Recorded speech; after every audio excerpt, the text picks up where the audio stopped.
김진표 국회의장을 비롯한 여야 지도부가 노무현 전 대통령 서거 15주기 추도식에 참석했습니다. 여야는 협치와 민주주의 수호 등을 강조했던 노무현 정신을 계승하겠다고 한 목소리를 냈습니다. 국민의힘은 오는 28일 재표결에 붙여질 해병대원 특검법 부결을 위해 이탈표 단속에 나섰습니다. 국민의힘 지도부는 문재인 전 대통령을 예방했습니다. 더불어민주당은 1박 2일 동안 진행된 22대 국회 당선인 워크숍을 마무리했습니다. 22대 당선인들은 해병대원 특검법을 비롯한 개혁 법안과 당원권 강화를 추진하기로 결의했습니다. 대기자의 시선으로 분석해보는 정가 동향, 모교 정치클럽 기자 대기자. 다음 주 해병대원 특검법의 재표결을 앞두고 여야의 신경전이 고조된 가운데 내부 단속에 들어간 국민의힘에서 얼마만큼의 이탈표가 나오게 될지 전망해보겠습니다.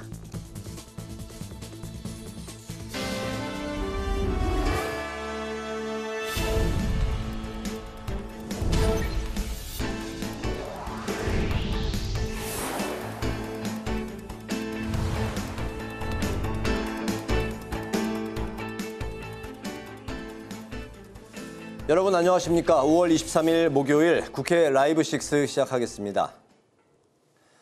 노무현 전 대통령 서거 15주기 추도식이 경남 김해 봉화마을에서 엄수됐습니다. 김진표 국회의장을 비롯한 여야 지도부가 총집결했는데요. 여야는 한 목소리로 노무현 정신을 계승하겠다고 다짐했습니다. 김동길 기자입니다. 지금의 실천이 내일의 역사입니다. 노무현 전 대통령이 지난 2004년 소르본 대학교에서 초청받았을 때 했던 연설의 한 구절을 주제로 노무현 전 대통령 서거 15주기 추도식이 엄수됐습니다. 노무현 재단은 시대와 세대를 넘어 민주시민 모두에게 필요한 실천적 가치를 담았다고 밝혔습니다.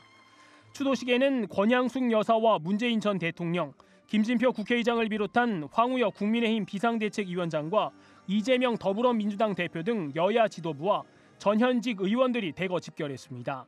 여야는 노 전 대통령을 추모하며 한 목소리로 노무현 정신을 계승하겠다고 밝혔습니다.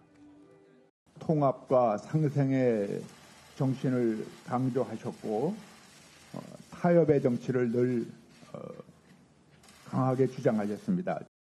민주당뿐만 아니라 우리 모두에게 지금의 정치 이끌어가는 하나의 좋은 지표라고 생각합니다.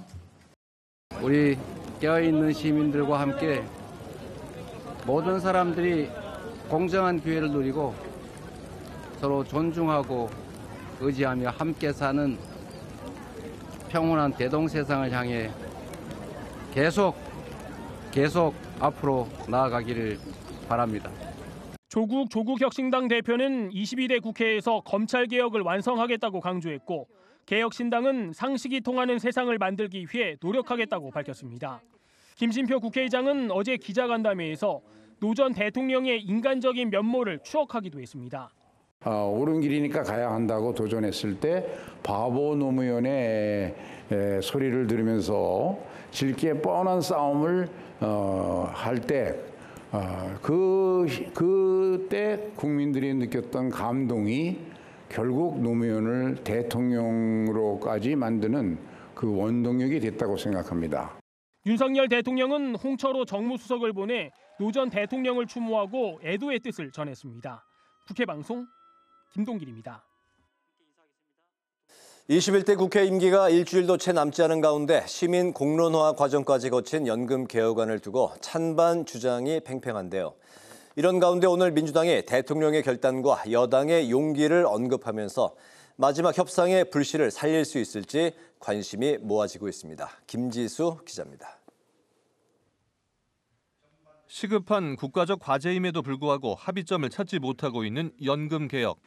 21대 국회가 끝나기 전에 반드시 결론을 내자고 서로 합의를 했고 그래서 상당한 의견 접근을 보고 성과가 있었습니다마는 최종 소득 대체율 2% 차이 때문에 합의에 이르지 못하고 입법이 어렵게 됐습니다. 이런 가운데 연금 개혁을 위한 협상의 여지가 다시 살아났습니다. 국회 연금개혁 특위 야당 간사인 김성주 의원이 기자간담회를 열고 두 가지 방안을 제시했는데 대통령의 의지가 없으면 여당이 움직이지 않아 연금개혁이 추진될 수 없다며 대통령의 결단을 촉구했습니다. 이와 함께 여당의 용기도 필요하다며 국민의힘이 합의한다면 대통령실도 그 내용을 수용할 것이라고 밝혔습니다. 이재명 민주당 대표도 오늘 SNS를 통해 연금개혁과 관련해 윤석열 대통령과 영수회담을 개최할 용의가 있다고 밝혔습니다.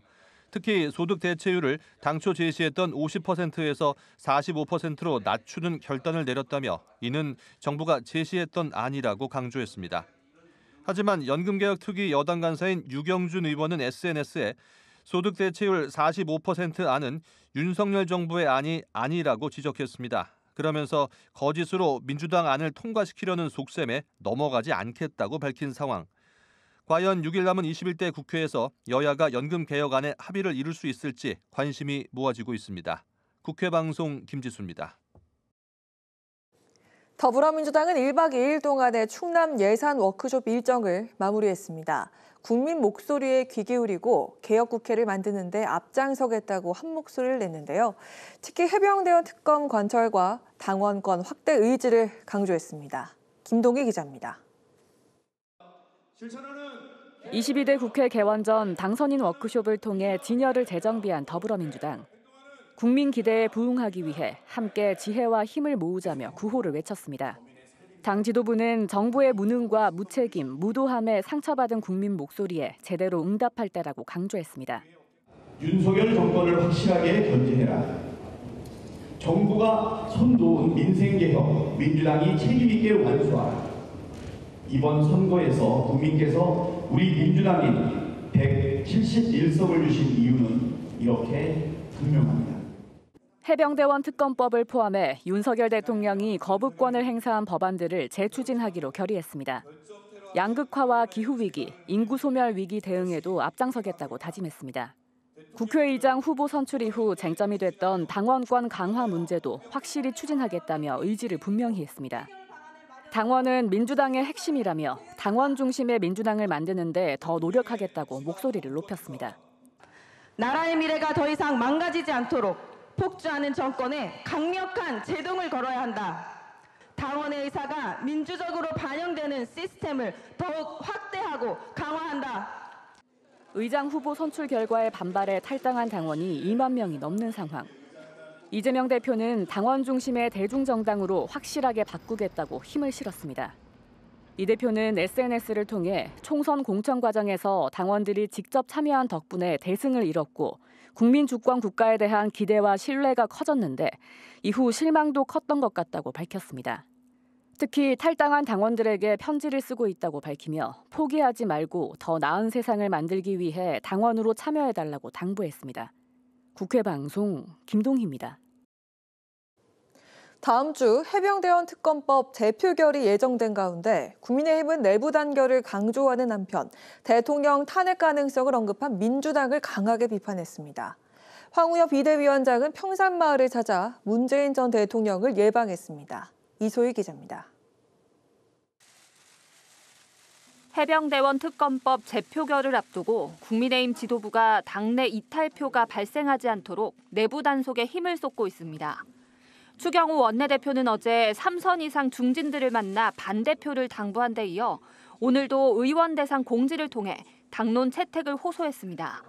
공지에서는 순리에 따른 진상 규명을 위해 공수처의 엄정 수사를 요구하겠다면서 집권 여당으로서 다시 한번 힘을 모아달라고 강조했습니다. 국민의힘은 오는 28일 본회의에 앞서 비상의원총회를 개최하고 막판까지 단일 대오를 강조할 것으로 전망됩니다. 이런 가운데 지도부는 한 목소리로 민주당을 향한 공세에 나섰습니다. 민주당이 거부권을 행사한 윤 대통령의 탄핵 가능성을 언급한 데 대해 대응에 나선 겁니다. 대통령의 정당한 권한 행사를 두고 탄핵을 입에 올리며 국민 갈등을 부추기는 민주당은 국가 전복 세력임을 자임하고 있습니다. 추 원내대표는 특검법 재표결 방침을 밝힌 김진표 의장에 대해서도 일방적인 국회 운영을 선언하는 거냐며 유감을 표명했습니다. 또 민주당이 애초부터 공수처 수사를 지켜볼 생각이 없었다며 특검법을 오로지 정쟁으로 쓰고 있다고 비판했습니다. 한 젊은 병사의 안타까운 죽음을 오로지 정치 공세용 소재로 이용하는 민주당입니다. 이제 그만하십시오. 핵심은 최상병 사건을 정확히 진상 규명하는 것입니다. 한편 황우엽 비대위원장은 문재인 전 대통령을 만나기 위해 평산마을을 찾았습니다. 여당 대표의 이 같은 행보는 문 전 대통령 퇴임 이후 처음입니다. 이 자리에서는 국민만 바라보며 여야가 협치해야 한다는 공감대를 이룬 것으로 전해졌습니다. 국회방송 이소희입니다.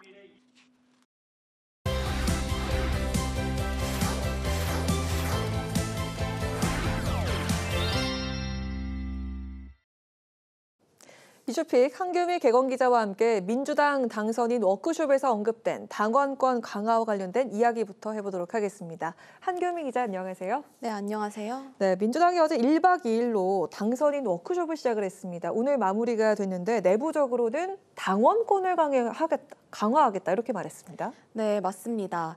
민주당은 이번 워크숍 결의문에서 당원 중심 민주당을 만드는 길에 더욱 노력하겠다고 밝혔는데요. 당원은 민주당의 핵심이자 그 무엇과도 바꿀 수 없는 소중한 자산이라며 당원의 의사가 민주적으로 반영되는 시스템을 더욱 확대하고 강화하겠다고 했습니다. 정치권에서는 당심을 업은 추미애 당선인이 국회의장 경선에서 낙선한 뒤 반발하는 강성당원들을 달래기 위한 것이라는 해석을 내놓고 있습니다. 민주당은 당원 참여 강화를 위해 당원 주권국을 신설하는 방안도 추진하고 있는데요. 당원들의 산발적인 의견을 한 곳에 모으고 당원 참여 행사나 유튜브 방송 등을 더 활성화해서 소통을 강화하겠다는 겁니다. 김진표 국회의장은 팬덤 정치를 비판하기도 했는데요. 김 의장은 어제 열린 국회의장 퇴임 기자간담회에서 자신을 공천해준 정당에 대한 충성 이전에 본질적으로 중요한 것은 국민 눈높이에서 정치하는 것이라고 말했습니다. 네, 정말 이 팬덤 정치에 대한 우려가 나오고 있지만 국회의장 경선 파장이 계속 이어지고 있습니다. 민주당은 추미애 의원을 법사위원장에 앉히는 방안을 검토하고 있다고요? 네, 맞습니다. 최근 국회의장 후보 경선에서 떨어진 추미애 의원이 22대 전반기 법사위원장 후보로 떠오르고 있습니다. 정부 여당에 강하게 맞설 수 있는 인물로 추 의원이 거론되고 있다는 이 민주당 관계자의 발언을 인용한 보도가 잇따르고 있는데요. 민주당이 각종 특검법과 개혁법안 추진을 예고한 만큼 법조인 경력이 있는 강성 친명계를 법사위원장에 앉히려고 이 움직임이 감지되고 있는 상황입니다. 추 당선인의 경우에는 법무부 장관 시절부터 윤 대통령과 대립각을 세워왔던 점에서 여러 후보군들 가운데 높은 평가를 받고 있는 것으로 보입니다. 원 구성협상 실무 작업을 맡은 박성준 원내수석부 대표는 법사위원장 자리를 민주당이 확보하는 것을 강조하면서 또 법사위원장으로는 윤석열 정권의 독주와 거부권에 맞서 확실하게 자기 색깔을 보여줄 수 있는 사람이 필요하다 이렇게 말하기도 했는데요. 박 원내수석부 대표의 발언 들어보시겠습니다. 이번 총선 민의를 받아서 특히 이제 윤석열 정권의 독주 체제를 막는 데 있어서 상임위, 국회에서 가장 중요한 상임위가 사실 이제 법사위 아니겠습니까? 네. 입법 과정에 있어서의 독주 체제를 막을 수 있는 법사위가 필요하고요. 네, 다만 추 당선인 측은 육선 의원에게 격에 맞지 않는 제안이라면서 불쾌감을 보이고 있다고 하는데요. 보통은 3선 의원이 법사위원장을 맡는 게 관례였던 만큼 추 의원이 이 제안을 받아들일지도 의문인 상태입니다. 네, 자 다음은 국민의힘 이슈로 넘어가 보도록 하겠습니다. 황우여 위원장이 최근에 그 이명박 전 대통령을 만났었는데 이제 여야 협치를 강조하는 그런 모양새인지 오늘은 문재인 전 대통령과 만났다고 하네요. 네, 맞습니다. 황우여 비대위원장은 고 노무현 전 대통령의 서거 15주기 추도식에 참석하면서 추도식에 함께한 문재인 전 대통령을 따로 만나는 자리도 가졌습니다. 윤석열 정부 출범 이후 여당 지도부가 문 전 대통령과 만나는 건 처음인데요. 황 위원장은 취임 인사 차원에서 민주당 이재명 대표와도 만남을 가졌고 지난 화요일에는 이명박 전 대통령을 예방하기도 했습니다. 여야를 가리지 않고 여러 정계 인사들을 만나면서 협치 이미지를 강조하는 것으로 보입니다. 황 위원장은 오늘 비대위원회의에서도 타협의 정치를 강조했는데요. 황 위원장의 발언 들어보시죠. 취임사에서도 당리 당략보다 국리 민복을 우선하는 정치 풍토, 대결과 갈등이 아닌 대화와 타협으로 문제를 푸는 정치 문화가 형성되어야 한다. 이렇게 말씀하신 바 있습니다. 민주당뿐만 아니라 우리 모두에게 지금의 정치 이끌어가는 하나의 좋은 지표라고 생각합니다. 네, 황 위원장이 최근 내놓은 메시지를 두고는 여소야대 국면을 타개할 방법으로 중도층을 포함한 외연 확장에 방점을 찍은 것 아니냐는 해석도 나오고 있습니다. 네, 그렇군요. 자, 지금 협치와 타협을 이야기하고 있는 황우여 위원장이 외부 활동을 정말 적극적으로 펼치고 있는데요. 내부에선 또 전당대회 준비 작업에 더 치중을 해야 하는 것 아니냐 이런 비판의 목소리가 있다고요? 네, 그렇습니다. 황 위원장의 정치 보폭이 넓어지는 것과 관련해서 일각에서는 전당대회 준비에 집중해야 하는 거 아닌지 우려하는 목소리를 내고 있는데요. 당초 전당대회 준비를 위한 관리형 비대위원장으로 추대된 건데 현재 황 위원장이 보여주는 행보는 본래 역할을 넘어섰다는 겁니다. 아직까지 전당대회 일정이나 선출 방식 개정은 진척되거나 확정된 부분이 없는 상황인데요. 전당대회 준비를 하지 않는 건 비대위 역할을 망각한 것이라는 비판과 관련해서 김민전 수석대변인은 여야가 첨예하게 대립 중이기 때문에 황 위원장이 대화의 물꼬를 트려고 전직 대통령을 만나고 또 봉하마을을 가는 것이라고 답했습니다.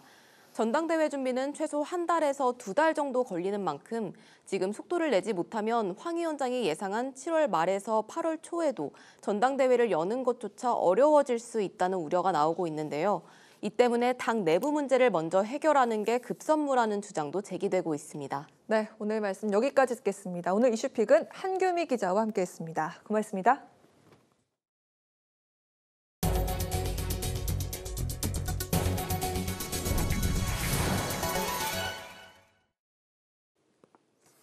국민의힘 미디어특별위원회가 방송의 독립성과 중립성 회복을 핵심 과제로 꼽았습니다.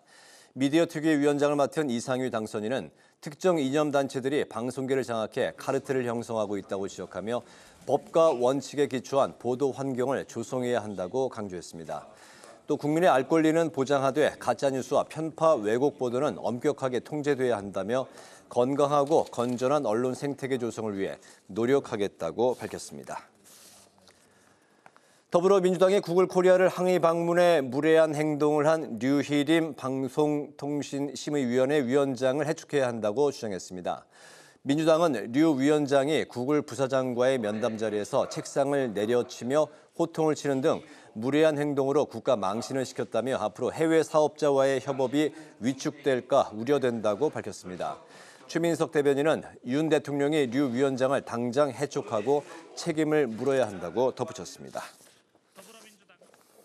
국회 입법조사처가 철도 지하화 사업을 시행하기 위해서는 철도 상부 부지 개발의 사업성 확보가 핵심이라고 강조했습니다. 입조처는 철도 지하화 사업에 필요한 막대한 사업비를 상부 부지 개발 이익으로 환수해야 한다며 지자체는 통합개발 기본계획의 상부 공간의 활용을 위한 구체적인 전략을 수립해야 한다고 주장했습니다. 특히 사업성만을 과도하게 추구할 경우 환경보호 등 사회적 가치가 희생될 수 있으므로 환경적, 도시계획적 측면까지 종합적으로 고려해야 한다고 조언했습니다.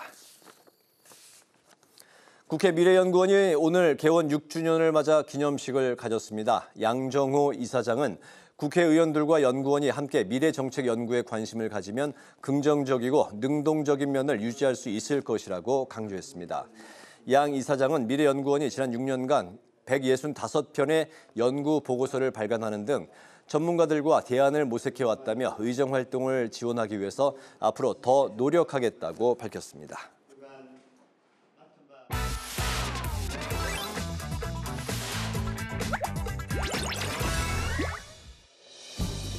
5월 23일 강아랑이 전해주는 정치권의 뜨거운 말말말 강아랑의 정치랑입니다. 오늘 첫 번째 주제는 노무현 15주기입니다. 고 노무현 전 대통령 서거 15주기인 오늘 여야의 주요 정치인들이 경남 김해 봉하마을에 모였습니다. 오늘 하루만큼은 여야 모두 한 목소리로 노무현 정신 계승을 다짐했습니다. 새로운 지도부가 저희와 함께 노무현 대통령께서 꿈꾸셨던 정치를 함께 실현해 나갈 수 있었으면 좋겠습니다. 김민전 국민의힘 대변인 역시 오늘 논평을 내고 22대 국회는 그 어느 때보다 노 전 대통령이 바랐던 협치의 정신이 절실할 때임을 강조하기도 했습니다. 민주당과 조국혁신당은 22대 국회 당선인 전원이 추도식에 참석을 했습니다. 이재명 대표는 노무현 전 대통령 15주기를 추모하면서 당원 중심을 내세워서 눈길을 끌었습니다. 시민이 정당의 주인이 되는 그런 시민정당의 시대가 열리고 있다. 그런 점에서는 당원 주권의 시대가 강화될 것이다. 오늘 노무현 대통령의 이제 15주기에 있지만 시민 주권의 시대, 당원 주권의 시대라고 하는 그런 방향성은 좀 분명한 거 아니냐. 그런가 하면 조국혁신당 조국 대표는 애도의 뜻을 남기면서 노 전 대통령 뇌물 의혹 수사를 담당했던 검사들과 윤석열 정부를 비판했습니다. 노 대통령께서 20년 전에 받은 먼지떨이 표적 수사가 계속되고 있다면서 평소 주장해오던 검찰개혁 완수에 대한 의지를 다시 한번 드러내기도 했습니다. 노무현 대통령께서 이루지 못한 꿈, 그 뒤를 잇는 여정에 함께 해주십시오. 통합과 상생의 정치, 대화와 타협의 민주주의, 원칙과 상식이 승리하는 세상을 위해 함께 힘을 보태주시길 바랍니다. 지금의 실천이 내일의 역사입니다를 주제로 열린 노무현 전 대통령 서거 15주기 추도식. 여야 모두가 강조한 통합과 협치를 이루는 소중한 계기가 되길 바랍니다. 자, 이어서 두 번째 주제는 야당의 편지입니다. 오는 28일 대통령이 거부권을 행사한 해병대원 특검법의 재표결을 앞두고 더불어민주당 박주민 의원이 국민의힘 의원 전원에게 편지를 보내서 이목을 끌었습니다. 무기명 투표인 점을 강조하면서 양심에 따른 표결을 요구한 건데요. 여당에선 불쾌한 기색이 역력한 비판이 터져 나왔습니다. 정말로 아주 치졸한 그런 행위라고 저는 생각을 합니다. 대한변협이 4명을 추천을 하면 민주당이 그 4명 중에서 2명을 선발해서 대통령한테 올리게 되어 있어요. 네네. 이렇게 만들어 놓고 무슨 공정성이 담보가 된다는 이야기지요? 민주당이 거기서 왜 2명을 합니까? 여야가 합의를 해야지요. 이러한 꼼수를 써놓고요. 이게 잘 된 것처럼 의원들한테 편지를 보내고 정치적인 효과를 극대화하겠다. 이게 있을 수 있는 이야기입니까? 성일종 의원이 꼼수라고 주장하고 있는 부분은 특검 법안 중 민주당만 특검 후보를 추천하고 또 특검이 수사 과정을 상시 언론 브리핑할 수 있는 조항입니다. 그런가 하면 추경호 원내대표 역시 맞서기라도 한 듯이 당 소속 의원들에게 힘을 모아달라는 친전으로 해병대원 특검 부결을 호소했습니다. 이처럼 특검 반대를 당론으로 규정하고 표단속에 들어간 국민의힘 내부 분위기도 적잖이 술렁이고 있는 분위기인데요. 일찍이 특검법 찬성을 밝힌 김웅 국민의힘 의원은 여권 이탈표가 약 10표에 이를 수 있다고 주장을 하기도 했습니다. 김웅 의원 같은 경우는 이탈표가 한 10명은 나올 수 있다 이런 말씀을 하셔갖고 100원 걸 수 있습니다. 나오지 않는다. 이탈표가 한두 표는 나올 수도 있겠죠. 우리 당에서 이걸 찬성을 하겠다? 예. 이 당에 계속 그분들이 계속 있어야 되느냐? 그분들도 한번 생각해 봐야 된다고 생각합니다. 야당으로 가야 된다는 것보다는 탈당해라. 내가 이 당의 정체성과 맞는지에 대해서 고민을 해봐야 된다는 거죠. 하지만 야당에선 김웅 의원의 예상처럼 이탈표 2자릿수를 확신한다는 의견이 이어졌습니다. 왜 이 문제를 그렇게 오래 끌고 가고 이게 왜 이걸 정권의 문제로 비화시키는지를 이해할 수 없다는 의원들이 많고 공개적으로 3명이 말할 정도면 공개하지 않고 있지만 내심 찬성표를 하겠다는 사람이 더 많다고 봐요. 그럼 2자릿수도 갈 수 있다고 보시는 거네요? 뭐 저는 그렇게 봅니다. 2자릿수? 네. 한 10명 정도 나오지 않겠나. 한 2자릿수 가능하지 않을까. 이번에 꼭 통과가 되지 않더라도 이렇게 소신 있는 투표가 많이 나와야지만 22대 국회의원들도 용기를 내실 수 있기 때문에 1박 2일 당선인 워크숍을 마친 민주당은 당면한 해병대원 특검법 관철을 위해서 역량을 집중하겠다면서 반드시 관철시키겠다는 뜻을 분명히 했습니다. 야당의 편지를 받은 국민의힘 의원들 각각 개인의 속내는 과연 어땠을지 오는 28일 본회의 표결에 귀추가 주목됩니다. 지금까지 강아랑의 정치랑이었습니다.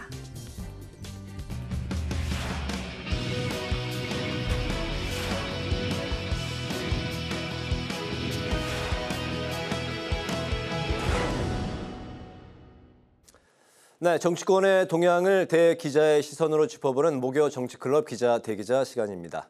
오늘도 최병묵 전 TV조선 해설위원, 성환영 한겨레신문 선임 기자 두 분과 함께하겠습니다. 어서 오십시오. 반갑습니다. 안녕하세요. 오늘은 최 위원님께서 발제해 오셨죠? 네, 해병대원 특검법을 가지고 여전히 그 여야 간의 신경전이 있습니다. 이제 재표결 문제죠. 이 문제하고 그다음에 민주당이 그 이제 추미애 그 국회의원 당선인의 국회의장 후보 낙선 후폭풍을 여전히 겪고 있는데 이와 관련해서 당원권을 강화하겠다 하는 대책을 내놨는데 네. 이 두 가지 문제를 살펴보겠습니다. 알겠습니다. 해병대원 특검법 재표결이 다음 주 28일에 있습니다. 최근 정치권의 가장 큰 이슈인 것 같은데요. 그 민주당에서는 박주민 의원이 여당 의원 전원에게 찬성표를 호소하는 편지를 보냈고 또 국민의힘의 추경호 원내대표는 자당 의원들에게 친전으로 부결을 호소했습니다. 해병대원 특검법 표결 결과 어떻게 나올지 좀 예상을 해볼까요? 네, 성 의원님부터. 글쎄 이게 이제 당론 여부를 28일 날 본회의 직전에 결정할 것 같은데요.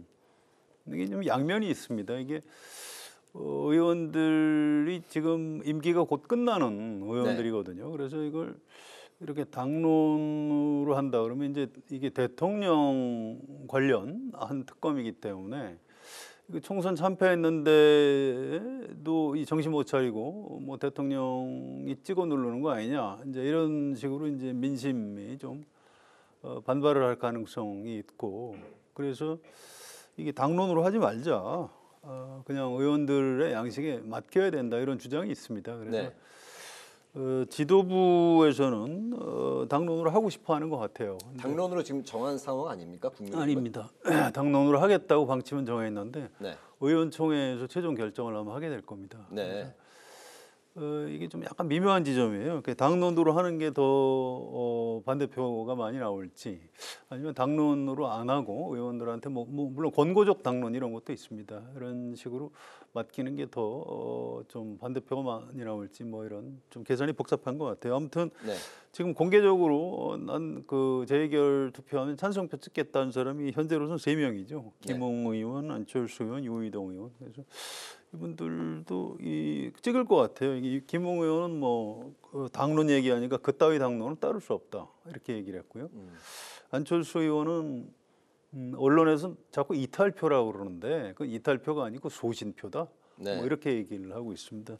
유의동 의원도 뭐 찬성표를 안 찍을 이유가 없다 이렇게까지 얘기하는 거 보니까 찍을 것 같아요. 다른 의원들은 아직 공개적으로 얘기는 안 하고 있는데 아직 뭐 좀 시간이 있기 때문에 좀 분위기를 좀 봐가면서 결정을 하지 않을까. 근데 이게 무기명 투표 항상 이변이 많거든요. 네. 추미애 국회의장 후보자 민주당 당선자들 투표에도 일종의 큰 이변이죠. 그리고 작년에 이재명 대표 체포동의안 때도 뭐 부결될 줄 알았는데 가결되지 않았습니까? 네. 이게 뭐 상식적으로는 부결 가능성이 크다고 봐야 될 겁니다. 그런데 그렇게 단정적으로 저도 잘 얘기를 못 하겠어요. 좀 흐름 의원들이 지금 무슨 생각을 하고 있는지 조금 더 잘 살펴봐야 할 수 있을 것 같습니다. 네, 부결 가능성을 조금 더 높게 보지만 뚜껑을 열어봐야 될 것 같다. 그렇습니다. 예. 알겠습니다. 총 17표 정도가 이제 필요한 상황으로 이제 이탈표. 그러니까 모두가 출석했을 경우, 네, 이거죠. 그런데 만약에 모두가 출석하지 않았다. 국회의원 이제 국회 종료 하루 전날 아닙니까? 그렇죠. 그러니까 이제 모두 다 출석했을 경우인데 사실은 뭐 그 다음 날이 이제 그 21대 국회 임기가 종료되기 때문에 뭐 그냥 안 나오는 사람도 저는 있을 거라고 봅니다. 그렇기 때문에 그러면 이탈표가 더 적게 필요하다는 건가요? 그렇죠. 그렇게 되죠. 아니 그건 이제 어느 당 국회의원이 안 나오느냐 이거에 따라 민주당도 이탈표가 나올 수도 달라지죠. 있으니까. 저는 민주당도 이탈표가 나올 수 있다고 봅니다. 예를 들어서 이번에 뭐 이재명 대표에 의해서 낙천되거나 부당하게 낙천됐다고 생각하는 사람들이 있을 수 있거든요. 뭐 그런 사람 아예 안 나와버리면 그러면 이제 뭐 국민의힘 의원들만 만약에 다 나왔다 그러면 이탈표가 더 많아져야 되는 그렇지만 사안의 중대성을 감안해서 뭐 그 자당의 그 이탈표는 나오지 않을 것이다. 또 이런 예상도 있다. 아니 그거는 이제 그 본인들이 그냥 주장을 하고 있는 거죠. 실제 어떤 상황이 벌어질지 어떻게 알겠어요. 예를 들어서 그날 그날 나간다고 했다가 안 나오는 사람도 있을 수 있고 네. 그날 뭐 예를 들어서 나 찬성하겠다고 했다가 또 반대하는 사람도 있을 거고 그렇기 때문에 예측이 어렵지만 지금 이제 전원 다 출석한다고 했을 경우 이제 17표 말씀을 하셨잖아요. 현재 이제 그 찬성하겠다고 한 사람이 국민의힘에서 3명. 그러면 14명이 이제 그 또 찬성 쪽으로 돌아서야 되는데 저는 현재와 같은 이게 또 윤석열 대통령이 지금 최상병 특검법 그러니까 해병대원 특검법을 거부하겠다는 건 아니잖아요. 공수처 수사를 먼저 보자 이 얘기거든요. 그러니까 공수처 수사를 먼저 보고 나서 예를 들어서 22대 국회 때 다시 발의가 되면 그때쯤이면 아마 공수처 수사가 거의 끝날 수도 있어요. 지금 뭐 거의 막바지 국면이거든요. 그렇기 때문에 이게 그냥 해병대원 특검법이 안 된다가 아니기 때문에 저는 국민의힘 그 의원들을 설득할 여지가 꽤 있다고 봅니다. 그리고 판단할 여지도 있고요. 그래서 아마 지금 추가로 14명 정도가 그 민주당 손을 들어준다? 뭐 그럴 것 같지는 않아요. 역시 이제 부결을 아니 뭐 저는 뭐 부결이 거의 확실시된다. 단정할 수는 없지만 확실시된다 이렇게 봅니다. 그렇다면은 민주당은 이제 22대 국회 제1호 법안으로 또다시 이제 해병대원 특검법을 이제 발의하겠다 이런 입장인데 그렇죠. 22대 국회를 넘어가기 전에 국민의힘 입장에서는 21대에서 이 그 법안에 대해서 마무리를 하고 가는 게 더 좀 윤 대통령에게는 좀 그 부담감을 덜어줄 수 있지 않느냐. 아니 저는 그렇게 보지 않는 것이 윤석열 대통령의 입장이 공수처 수사 먼저잖아요. 그런데 만약에 22대 국회에 이걸 발의해서 통과시키려고 한다면 시간이 얼마나 걸릴까요? 굉장히 많이 걸릴 거예요. 우선 원구성 자체가 지금 뭐 일방적으로 밀어붙일 수 있는 상황? 글쎄 그게 과연 될까요? 쉽지 않을 거고 그때 발의해서 또 뭐 패스트트랙에 되느니 마느니 뭐 이런 논란을 거치고 그다음에 뭐 이런저런 뭐 표결하고 그다음에 정부에 갔다가 다시 또 재표결하고 뭐 이렇게 되잖아요. 그러면 적어도 몇 달 걸립니다. 아마 그 전에 공수처 수사는 끝날 거고요. 국면이 그 완전히 바뀔 것이다. 공수처 수사 결론이 어떻게 날지 아무도 모르잖아요 지금. 그러니까 완전히 바뀐 국면 하에서 다시 표결 절차에 돌입할 것이기 때문에 상황이 지금 우리가 예상하는 거하고는 완전히 다른 상황이 될 거라고 저는 봅니다. 뭐 관련해서 뭐 그 덧붙일 말씀 없으시면 다음 이슈 넘어갈까요? 뭐 이게 이 민심이 워낙 좀 분노 지수가 높기 때문에 이게 그렇게 쉽게 가라앉을 것 같지는 않아요. 또 이게 이제 대통령이 경로했는지 안 했는지 아직도 아무도 설명을 안 하고 있고요. 뭔가 이제 대통령이 법률 전문가고 하니까 그 사단장은 입건 안 하는 게 맞겠다 뭐 이런 얘기를 한 거 아니냐라고 다들 의심을 하고 있기 때문에 그 부분을 과연 공수처가 밝혀낼 수 있을지 잘 모르겠어요. 그리고 공수처 수사 결과를 내놔도 우리 국민이 어느 정도 좀 믿어줄지 그게 해소되지 않는 한 22대로 국회가 바뀌어도 이 사안은 전 계속 된다고 봅니다. 이게 김건희 여사 특검법도 마찬가지인데요. 이게 왜냐하면 우리가 텔레비전 틀면 항상 대통령하고 대통령 부인은 항상 나오거든요. 그럼 이제 볼 때마다 그 생각이 나는 거죠. 그래서 이게 뭐 모르겠습니다. 다른 아주 초대형 이슈가 터지기 전에는 그렇게 쉽게 가라앉지는 않을 것이다. 결국은 22대 국회에 가서도 여야 대화나 이런 걸 통해서 특검법을 차라리 빨리 이렇게 여야 합의를 통과시켜서 특검을 좀 빨리 하는 게 윤석열 대통령한테도 더 좋을 것이다. 저는 이렇게 생각을 합니다. 보수 정권이 갖고 있는 어떤 그 상징성, 정치적인 의미, 그 젊은 대한민국의 이제 젊은이가 국가 안보를 위해서 이제 군대에 갔다가 이제 아쉽게 뭐 그 일을 하다가 이제 사망한 이런 케이스에 대해서 보수 정권이 좀 그 등을 돌리는 듯한 이런 그 인상을 주는 것도 이 국민의힘에게 상당히 좀 부담이 될 수 있다는 해석도 나오고 있더군요. 그렇습니다. 이 군 관련이기 때문에 보수 쪽의 그 애국심을 가진 유권자들이 오히려 좀 더 적극적이어야 되는데 이게 좀 약간 바뀐 측면이 있죠. 그래서 윤석열 대통령이 이제 보수 정당 후보로 대통령이 된 사람이기 때문에 이 문제에 대해서도 지금처럼 좀 뭐 약간 동문서답을 한다거나 이렇게 약간 회피하는 듯한, 비켜가게 하는 듯한 이런 태도를 취하면 결코 도움이 되지 않을 것이다 이렇게 봅니다. 알겠습니다. 두 분 일단 다 부결을 좀 예상을 하셨는데 어쨌든 뚜껑을 열어봐야 된다는 같은 의견을 보이셨습니다. 다음 주 표결 다음 날에 또 이 시간에 결과를 갖고 또 이야기를 해보겠습니다. 오늘 황우여 국민의힘 비대위원장이 노무현 전 대통령 추도식에 참석을 했고 협치와 통합의 정신을 강조를 했습니다. 최근에 이제 연일 광폭 행보를 이제 보이고 있는데요. 이명박 전 대통령과 종교계 인사들도 만났습니다. 특히 이제 문재인 전 대통령을 예방한 부분이 언론에 이제 많은 관심을 끌었는데요. 문 전 대통령을 예방한 황우여 전 국민의힘 비대위원장의 그 정치적인 의미 좀 어떻게 볼 수 있을까요? 글쎄요, 황우여 지금 비대위원장은 관리형이잖아요. 네. 이 관리형이라는 의미는 이제 총선 완패 뒤에 이 당을 수습하라. 그리고 이제 전당대회를 열 때까지 뭔가 이 당을 좀 이끌어달라 이런 의미 아니겠어요? 네. 그러니까 여기에서 뭔가 국민의힘의 뭐 이미지를 혁신하고 완패 뒤에 어떤 재기의 동력을 마련해라 이런 것까지는 아니거든요. 네. 근데 그런 거에 비해서는 지금 황우여 국민의힘 비대위원장의 역할, 움직임 이게 예상보다 훨씬 커요. 그러니까 아마 언론에서도 광폭 행보라는 표현을 쓴 것으로 그렇습니다. 보여요. 네. 그런데 과연 지금 저런 거 하고 있을 땐가? 뭐 이런 생각이 저는 들어요. 네. 왜냐면 지금 빨리 뭐 전당대회 룰을 어떻게 한다든가 해서 전당대회를 가능한 한 앞당길 수 있는 노력이 훨씬 더 중요한 것 아닌가. 네. 그래서 국민의힘이 다시 뭔가 활력을 되찾기 위한 동력을 확보하는 노력 이거는 차기 지도부에 넘겨야 된다는 게 제 생각이거든요. 네. 그런 점에서 지금의 황우여 비대위원장의 이 이른바 광폭 행보 저 속뜻을 잘 모르겠다 저는. 왜냐하면 지금 황우여 비대위원장이 할 수 있는 거는 저런 걸 할 때가 아니고 빨리 비대위를 전당대회까지 그 기간을 단축해서 뭔가 차기 지도부를 조기에 출범시키는 게 본인의 역할이 아닌가. 네. 저는 거기에 치중해야 된다고 생각합니다. 네. 특히나 이제 최근에 국민의힘이 김정숙 여사의 타지마할 방문을 갖고 이제 연일 민주당과 설전을 벌이고 있는 상황에서 어쨌든 이제 국민의힘의 대표격이라고 볼 수 있는 황우여 비대위원장이 문 전 대통령을 예방한 상황이라 이제 좀 어떤 의미를 갖고 있는지에 대해서 여러 해석들이 나오고 있는 것 같습니다. 그래서 뭐 해석이 있겠습니까? 이게 황우여 대표가 이걸 계기로 무슨 정치를 다시 하실 것도 아니고요. 네.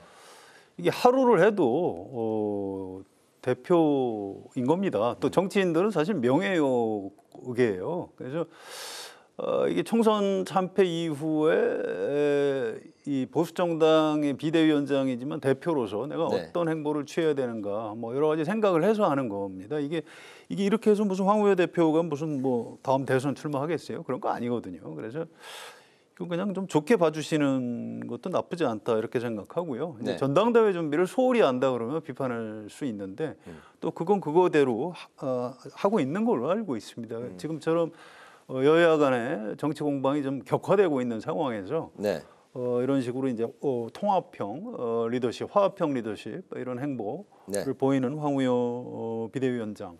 저는 좀 이렇게 좋게 보고 싶다 이렇게 말씀드리고 싶습니다. 네, 국민의힘 비대위가 이제 전당대회 이제 절차를 놓고 논의의 속도를 내지 못하기 때문에 좀 아까 이제 최 의원님께서도 지금 이렇게 이제 뭐 방문하고 광폭 행보를 이제 보일 때냐라고 이제 말씀을 하신 것 같습니다. 말씀하신 이제 전대 룰 시기와 관련해서 이제 논의를 하겠는데 여론조사 이제 비율을 이제 반영을 또 하려면은 친윤계 반발을 또 살 수 있고 또 특히 이제 한동훈 전 비대위원장의 전대 등판 여부가 아직까지 이제 불확실한 그런 상황인데 전대 룰과 시기 좀 어떻게 가야 된다고 보십니까? 아니 이게 정답이 있는 게 아니에요. 예를 들어서 당의 당심과 민심의 비율을 어떻게 할 것인가. 지금 현재 당심 100%잖아요. 근데 이거를 100%대 0으로 갈 것인가, 8대 2로 갈 것인가, 7대 3으로 갈 것인가, 5대 5로 갈 것인가. 다 한두 번씩 해봤어요. 그렇죠? 그런데 그때마다 바꿀 때마다 뭐 마치 쇄신이고 개혁인 양 지금 국민들한테 설명을 했거든요. 그거 쇄신도 아니고 개혁도 아니에요. 그냥 선택의 문제입니다. 어떻게 할 것인가. 자, 지금도 마찬가지예요. 고민이 된다. 고민이 될 게 뭐 있어요. 어차피 선택하는 문제인데 오늘 선택하나 내일 선택하나 저 열흘 뒤에 선택하나 마찬가지의 문제입니다. 어차피 어느 시점에는 선택을 해야 돼요. 그러니까 지금 뭐 한가하게 여론 수렴을 해야 된다 말아야 된다 이럴 때가 아니에요. 이미 다 나와 있어요. 나와 있어 이종희를 뽑을 것인가 이종희를 뽑을 것이냐의 차이예요. 네. 그런 점에서 지금 황우여 비대위원장의 그 저 움직임은 굉장히 한가해 보인다는 거죠. 제가 보기에. 그리고 한동훈 전 비대위원장이 나올 것이냐 말 것이냐. 한동훈 전 비대위원장이 나올 것인가 말 것인가를 결심해서 공표하는 시점은요. 네. 전당대회가 언제쯤 될 것이다. 이게 만약에 윤곽을 나타내 그 시점이 될 거예요. 그러면 서로 상대가 뭐 한동훈이 나올 것이냐는 것 쳐다보고 전대루를 조금 뒤로 늦춘다? 그러다가는 아마 정기국회 때까지도 못할 거려. 그런 점에서 본다면 지금 황우여 비대위원장은 지금 뭐 다 나와 있잖아요. 저 설문지가 다 나와 있는데 어떤 걸 선택해서 드느냐 이 문제이기 때문에 네. 눈치 볼 것도 없어요. 누구 눈치를 보겠어요? 선택지는 이미 다 나와 있다고 이제 보시면 나와 있으니까 어느 걸 그냥 드느냐 이 문제인데 여기에 시간이 왜 필요하겠어요? 그렇다면 황우여 이제 비대위원장이 좀 지나치게 신중한 거니까 아니면 좀 우유부단하다라고 아니 보시는 제가 거예요? 보건대는 뭐 좀 뭔가 이 자꾸 그 대표로서의 뭐 역할 네. 대표도 아니잖아요. 지금 비상대책위원장인데. 근데 자꾸 그런 쪽에 뭔가 본인이 그 너무 신경을 쓰고 있는 것 아닌가. 그러니까 본업에 충실하지 않고 있다. 저는 그렇게 봅니다. 본업에 충실하지 않고 있다. 이미 그 전당대회 룰과 시기에 대한 모든 이제 그 종합적인 그런 이제 의견서는 다 나와 있고 이제 취사 선택만 남아 있는 상황인데 그 좀 맞지 않는 행보를 하고 있다. 계속해서 이제 말씀을 하시는데. 그렇지 않은 것 같아요. 뭐 전당대회 준비대로 아마 할 겁니다. 지금 28일 국회 본회의 그 특검 법안 재의결도 있고 여러 가지 복잡한 게 있으니까 또 22대 국회의원 임기가 곧 시작이 되죠. 그래서 네. 차례차례 정리를 해 나갈 것이다 이렇게 예측을 하고요.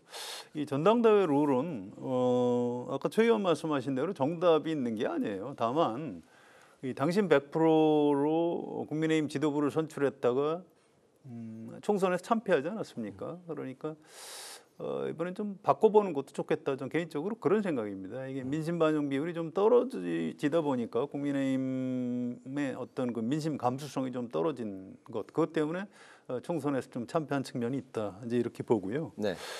이게 윤석열 대통령 입장에서는 좀 답답할 거예요. 지금 당신 100%로 그냥 하면 한동훈 위원장이 될 것 같고, 민심을 좀 많이 반영하면 안철수 의원이나 유승민 전 의원이 될 것 같고, 이거 뭐 이리 가도 곤란하고 저리 가도 곤란하고. 근데 이럴 때는 그냥 원칙대로 하는 겁니다. 그래서 원래 이제 민심 반영 비율을 그 전에 많게는 한 50%까지 반영을 했었기 때문에 또 네. 지금 정당 국고보조금 많이 받지 않습니까? 그래서 이번에는 또 민심을 많이 반영을 해서 민심에 다가가는 그런 총선 이후 총선 민심을 받아안는 행보를 좀 보이는 것도 윤석열 대통령이나 국민의힘을 위해서는 좀 좋은 일일 것 같다 이런 생각입니다.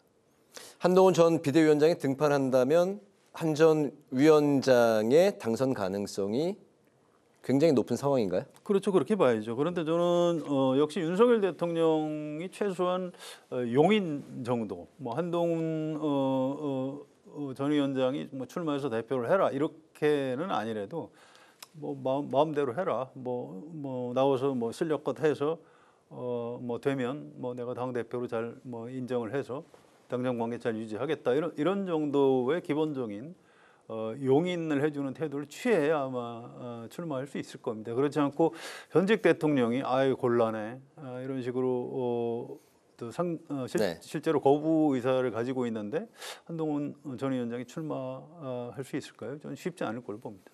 다음 이슈로 하겠습니다. 이제 민주당에서는 국회의장 경선 후폭풍이 이제 잦아들지 않고 있는 그런 이제 상황에서 추미애 법사위원장 카드를 갖고 이제 고심하고 있습니다. 다만 이제 당 대표의 이제 법무부 장관까지 추미애 이제 당선자가 지냈기 때문에 법사위원장을 맡는 건 이제 관례에 맞지 않는다라는 이제 지적도 있고 또 강성 당원들 때문에 상임위 인선까지 이렇게 휘둘려야 되느냐 이런 이제 비판의 목소리도 나오고 있는 상황인데요.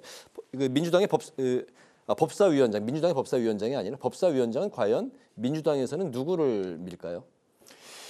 그래서 그거 예측하기가 어렵죠. 지금 뭐 하겠다는 사람은 많이 있으니까요. 네. 그런데 우선 추미애 당선인의 경우에는 잘 아시다시피 뭐 당대표의 뭐 뭐 법무부 장관을 했다는 그 이전에 네. 6선이에요, 6선. 지금 국회의장이 5선입니다. 국회의장보다 더 선수가 많은 그 상임위원장을 보신 적이 있으세요? 그리고 그게 합당할까요? 그리고 일반 국민들의 시선에 맞다고 생각하세요? 저는 전혀 아니라고 생각하고 네. 만약에 추미애 당선인이 그런 일을 이제 원내대표 소관인데 원내대표가 하라고 그랬을 때 그걸 과연 할 수 있을까요? 저는 못할 거라고 봅니다. 네. 이거는요. 대한민국 헌정사를 새로 쓰는 거와 마찬가지. 그것도 아주 좋지 않은 방향으로 헌정사를 새로 쓰는 거나 마찬가지이기 때문에 네. 저는 그런 아주 좋지 못한 선례를 추미애 당선인이 남기지 않을 거다 이렇게 생각을 하고요. 네. 아마 박찬대 원내대표도 그렇지 않을 거라고 보고 그냥 관행적으로 했던 대로 뭐 3선 정도급에서 선택하지 않을까. 지금 뭐 박주민 의원, 뭐 이현주 전 당선인, 뭐 전현희 당선인, 뭐 여러 사람이 있잖아요. 네. 그런 사람들도 아마 추미애 당선인 못지않게 굉장히 강성으로 평가받고 있기 때문에 네. 뭐 아마 결국 그 정도 선에서 되지 않을까 싶습니다. 네. 법사위원장 관련해서도 이제 당원권 이야기가 계속해서 나오고 있고 또 이재명 대표도 최근에 이제 했던 이제 많은 발언들에 항상 들어가는 단어가 이 당원권 그리고 이제 당원수도 2배로 늘리고 당원권도 또 2배로 늘려야 된다 이런 이제 또 주장도 펼치고 있는데 민주당에서의 이 당원권 강화 움직임은 또 어떻게 보실 수 있을까요? 대중정당으로 가면서 당원들이 많아지면 굉장히 좋은 일입니다. 또 당비도 내고 당원들이 적극적으로 어떤 정책과 관련한 의사결정을 할 수 있고 그러면 굉장히 선진국의 경우에 그렇게 하거든요. 그런데 네. 우리 지금 민주당 경우에는 좀 고민이 있을 거예요. 왜냐하면 이게 당원들하고 그 당 소속 국회의원들하고는 약간 역할이 다른 겁니다. 전당대회에서 당 지도부를 뽑을 때는 당원들이 뽑는 거예요. 근데 원내 지도부, 원내대표를 뽑는데 그걸 왜 당원들이 뽑죠? 그건 의원들이 뽑아야 되는 겁니다. 이렇게 국회의장도 마찬가지입니까? 국회의장 후보자도 마찬가지죠. 국회의장도 국회의원들이 선출하는 거지. 국회의장 선출할 때 무슨 국민투표를 반영하나요? 그건 그렇지 않거든요. 그래서 지금 이 당원들이 뭐 추미애 전 의원 때문에 좀 화가 나 있기 때문에 그걸 좀 뭐 이렇게 위모한다고 그럴까요? 이런 네. 차원에서 이런저런 아이디어를 내고 있는데 좀 무리한 아이디어도 많아요. 그래서 그걸 당원들의 권리, 책임 이런 거 강화해야죠. 근데 그 방식이 네. 이 의원들이 가지고 있는 그 고유의 권한 을 뭐 역할을 좀 줄여가면서 하겠다. 그건 옳지 않은 것 같고요. 의원들하고 당원들하고 이제 좀 이렇게 협력적 관계를 가져가는 방향 이쪽으로 가는 게 저는 옳다고 봅니다. 당심을 생각해서 이제 추미애 법사위원장 카드 뭐 그 전에도 뭐 그 후보군으로 이제 꼽히긴 했습니다만 최근에 관련해서 또 이야기가 그건요. 덧붙여 빌드업해서 나오고 있는 것 같습니다. 그건 이제 약간 이제 당원들 중에서 이제 추미애 국회의장 됐으면 좋겠다 이렇게 생각하는 화나 있는 당원들이 네. 아이디어 차원에서 낸 거고요. 아. 전 추미애 전 의원한테 이거 하라고 그래도 안 하실 거로 생각을 합니다. 아 그렇습니까? 예, 이건 전혀 그런 일이 아니거든요. 아까 저 의원 말씀하신 게 맞아요. 6선이 이게 급에 맞지 되는데, 않는 자리인 겁니다. 6선이 됐는데 법사위원장 상임위원장 자리는 맞지 않는다. 저는 이거 하라고 그러면 추미애 전 의원을 약간 좀 조롱하는 게 될 수도 있다고 봅니다. 저는 그럴 가능성은 거의 없다고 생각합니다. 하라고 해도 본인이 마다할 것이다. 그렇게 보시는군요. 그 민주당이 할 수가 없는 거죠. 그냥 상식적으로. 3선 정도에서 하는 걸 6선의 당선인이 할 수는 없다. 없는 거고 네. 그리고 국회의장이 5선인데 6선이 상임위원장이라고 앉아 있을 수도 없습니다. 민망해서. 그렇기 때문에 추미애 당선인은 아무리 추미애 당선인이라도 안 할 것이다. 저는 그렇게 봅니다.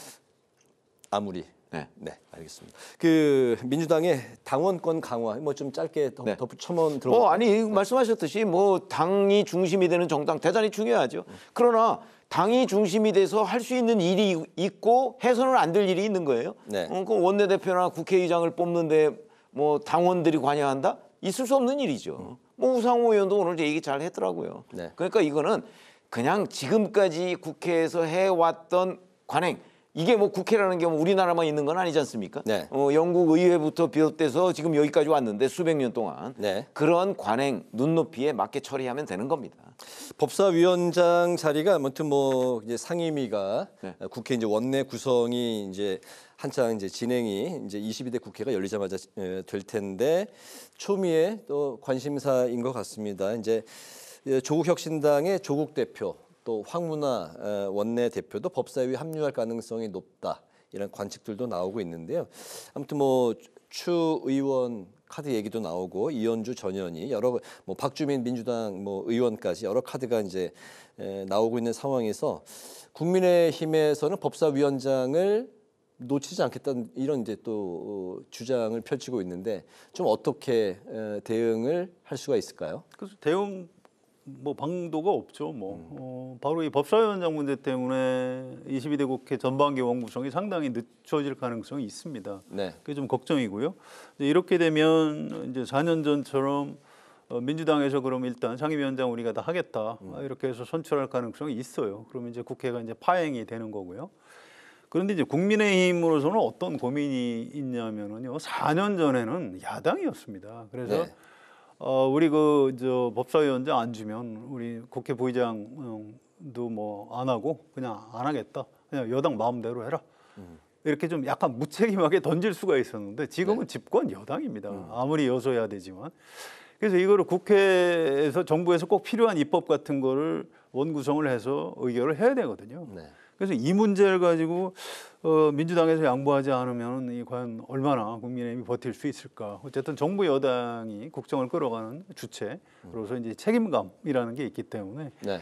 사실은 국민의힘으로서는 지금 갑을 관계에서 상당히 좀 의뢰 위치에서 원구성 협상을 할 수밖에 없는 그런 좀 답답한 처지인 것 같습니다. 민주당이 법사위와 운영위를 절대 놓지 않겠다는 이런 강경한 상황에서 운영위를 민주당이 가져가겠다는 건 처음부터 얘기가 안 되는 거고요. 그건 아마 법사위원장을 가져오기 위한 전략적인 공세로 보입니다. 운영위는 원래 여당 그 원내대표가 운영위를 맡는 거예요. 그렇다면 전략이고 법사위원장만 근데 너무 속보이는 전략이라는 거죠. 가져가고 결국엔 국민의힘의 운영위는 넘길 것이다라고 아니 넘기는 게 아니고 운영위는 국민의힘이 가져가는 거예요. 가져가는 거고 네. 법사위원장을 이제 국민의힘이 하느냐 아니면 민주당이 하느냐 이걸 가지고 협상하는 거지. 네. 운영위까지 가져가겠다. 그렇게 되면 아예 원구성 협상 자체가 되질 않는다고 저는 생각합니다. 네.